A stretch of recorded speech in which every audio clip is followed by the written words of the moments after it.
Deprem için geldik.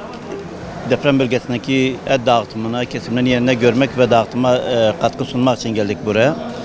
Bildiğiniz gibi Umut Kervanı şu an dünyanın birçok beldesinde yardım dağıtmak için vekaletlerinin gereğini yerine getirmek için canhıraş bir şekilde çalışıyor. Bugün de Urfa'dayız. Elhamdülillah Urfa'daki gönüllü ve gönüllerimiz, üyelerimiz bize desteklerini sürdürüyorlar. Bundan dolayı kendilerine de teşekkür ediyoruz. Tüm dünyanın beldelerinde Umut Kervanı'nın kurban faaliyetlerine destek veren herkese teşekkür ediyoruz. Herkes bayram kutlarken bunlar evlerinden uzak beldelerde, evlerinden uzak yerlerde insanlara gönlünü hoş etmek adına, kurban dağıtmak adına, gönüllerini ülfet olarak kaynaştırmak adına bir çalışma içerisindedirler. Bu takdire şayan bir şeydir. Allah-u Teala çalışmalarımızı bereketlendirsin.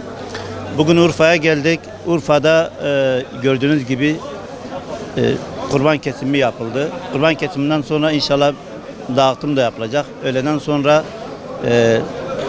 deprem bölgesinde dolaşacağız. Adıyaman'a gideceğiz, Kahramanmaraş'a gideceğiz, Hatay'a gideceğiz. Benzer görüntüler, benzer faaliyetlerde bulunacağız.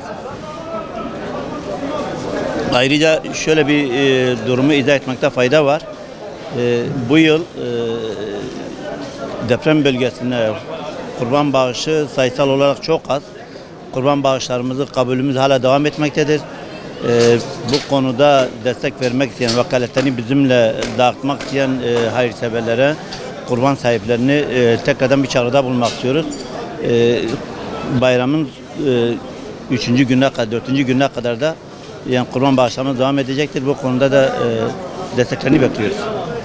Şu an Gazze kontenjanımız dolmuştur. Yemen kontenjanımız dolmuştur. Şu an Afganistan, Asya, Afrika ülkelerine olan bağışları da kabul etmekteyiz.